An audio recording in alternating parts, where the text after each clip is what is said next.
Terima kasih Anda masih bersama kami. Bagi Anda yang baru saja bergabung, kami hadirkan kembali 3 berita utama hari ini. Upaya pencurian sepeda motor di Kabupaten Bogor gagal total lantaran motor tak bisa menyala. Baru seminggu beroperasi, jalur tol Bocimi 2 di pintu tol Parungkuda, Kabupaten Sukabumi picu kepadatan lalu lintas. Sambut kemerdekaan dengan kirap bendera merah putih raksasa sepanjang 100 meter di Kota Bogor.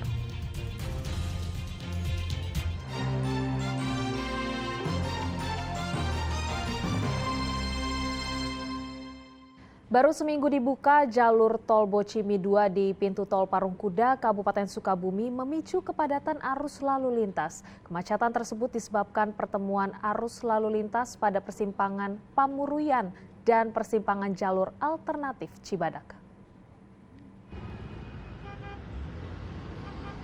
Masalah klasik yang kerap terjadi pada setiap ruas jalan tol terjadi juga di Tol Bogor Ciawi Sukabumi, Bocimi Seksi 2 Cigombong Cibadak, terutama di pintu keluar tol Parungkuda yang telah resmi beroperasi.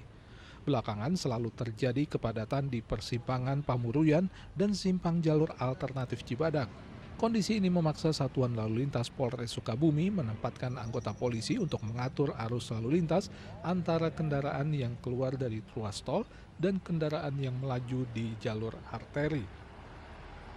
Rekayasa arus dari Parungkuda atau dari Cibadak yang mengarah ke arah tol, dan dari tol ini kebanyakan dari luar daerah Simpang Nagrek melaksanakan rekayasa karena simpul inilah yang mengakibatkan arus lalu lintas padat. Arus simpul ini yang datang dari Karangtengah yang menuju kebanyakan yang melewati Nagrek ini simpul kemacetan juga karena memotong arus dari tol ini yang mengarah ke Sukabumi. Dengan dibukanya ruas tol Bocimi hingga keluar di Parungkuda juga memicu semakin banyaknya warga luar Sukabumi yang sengaja datang untuk berwisata. Akses menuju ke sejumlah kawasan wisata di Sukabumi dan sekitarnya seperti kawasan wisata Pantai Pelabuhan Ratu, Geopark Ciletuh, dan Ujung Genteng, serta kawasan wisata Cikidang yang terkenal dengan arum jeramnya kini bisa dicapai dengan lebih cepat. Lebih enak Pak, jadi bisa separuh jalan keambil ya, jadi nggak kayak dulu gitu. Jadi ke arah Cibadak aja bisa berapa aja. Kalau ini udah nyampe nih. Udah nyampe ya? Iya, cepet. Bapak dari mana Pak, kagak tahu? Dari Depok Pak. Mau ke Citati. Citati? Iya. Mau apa, wisatawan gimana? Arum jeram. Arum jeram. Selain itu, tol Bocimi juga mempermudah warga yang ingin merasakan wisata alam pegunungan seperti di Gunung Gede dan Situ Gunung. Kini berkunjung ke Sukabumi bisa ditempuh dengan waktu lebih pendek. Bisa aja, tapi mau kemana tujuannya? Ke Sukabumi. Ya, dari Jakarta. Jadi untuk kenyamanan gimana? Aman. Cuman kok nggak ada truk ya? Sepi. Nggak ada truk. Truknya pada kemana? Untuk mengurai kemacetan di persimpangan pintu keluar tol Cibadak, polisi memberlakukan rekayasa arus lalu lintas sebelum ditemukan solusi permanen yang bisa memecah pertemuan arus lalu lintas dari dalam tol Bocimi dengan arus lalu lintas di jalur arteri. Asep Didi melaporkan dari Kabupaten Sukabumi. Gubernur Ridwan Kamil meresmikan Menara Kujang sepasang di kawasan wisata Waduk Jati Gede, Sumedang akhir pekan lalu. Menara yang dibangun dengan anggaran 100 miliar rupiah ini menjadi satu destinasi wisata baru di Jawa Barat.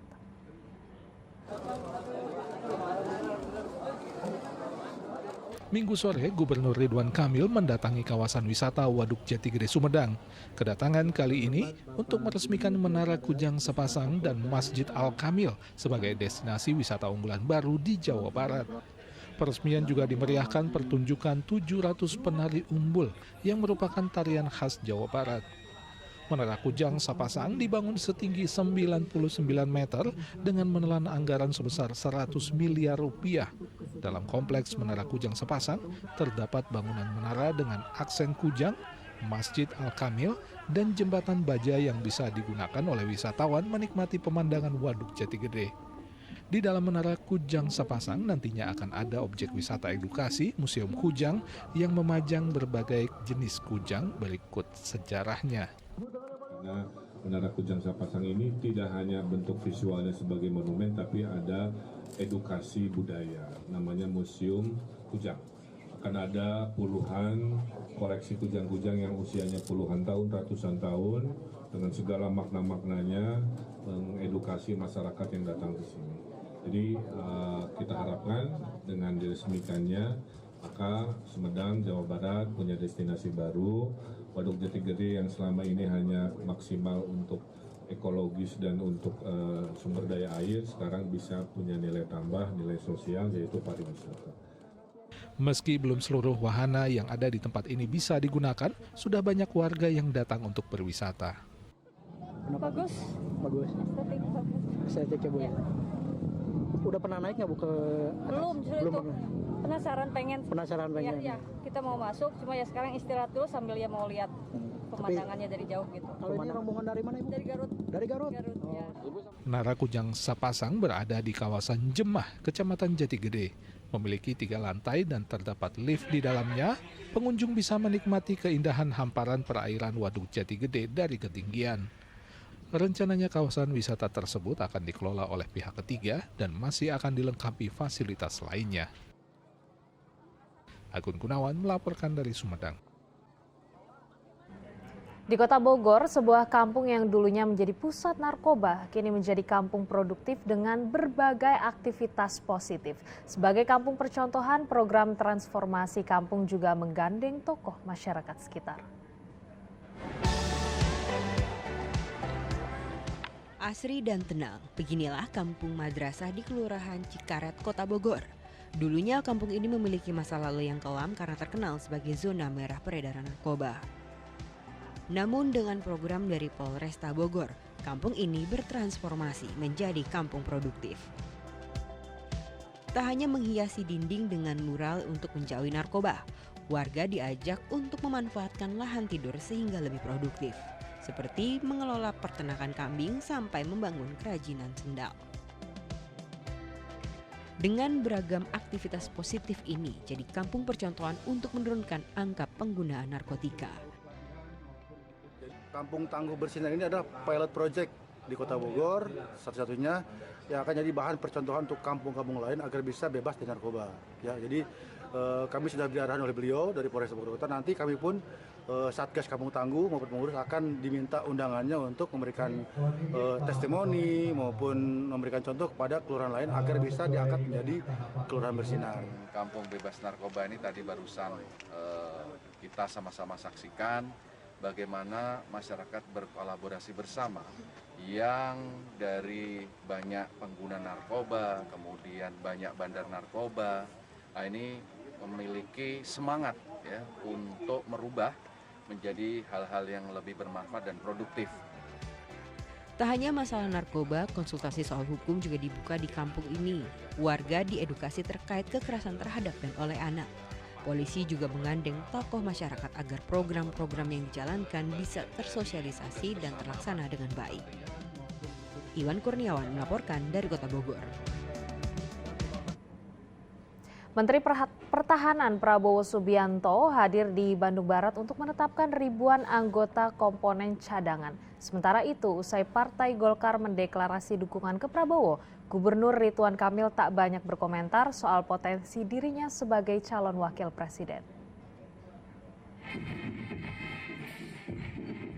Menteri Pertahanan Prabowo Subianto menetapkan 2.497 anggota komponen cadangan TNI di Markas Pusat Pendidikan Latihan Komando Pasukan Khusus, kawasan Batu Jajar, Bandung Barat.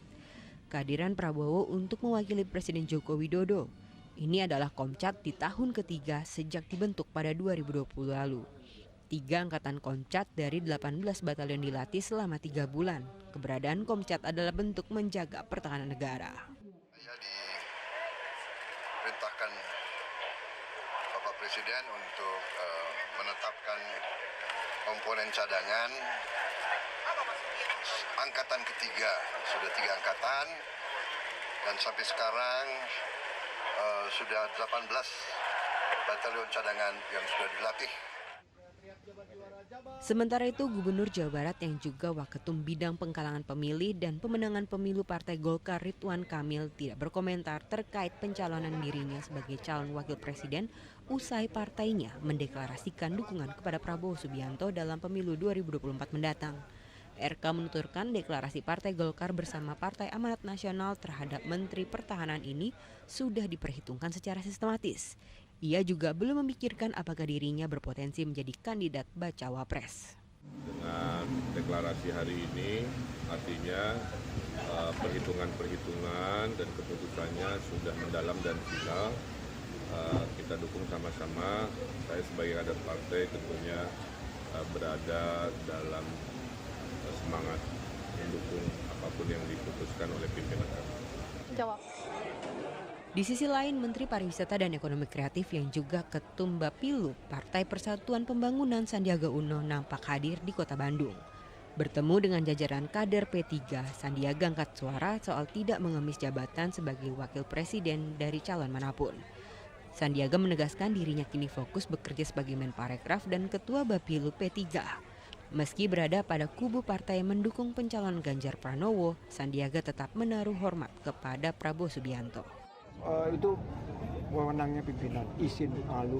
Saya minta jabatan gitu. Kita bekerja aja di bawah, nanti biar Allah yang tentukan. Karena kekuasaan itu adalah nanti Allah yang tentukan. Kita pokoknya bekerja aja. Kita nggak mau minta jabatan. Kita yakin malu kita izin kalau kata orang sini mah. Diketahui pendaftaran calon presiden dan wakil presiden digelar pada 19 Oktober hingga 25 November mendatang. Hingga kini masing-masing bakal calon presiden baik Ganjar, Prabowo hingga Anies belum menetapkan sosok calon wakil presidennya.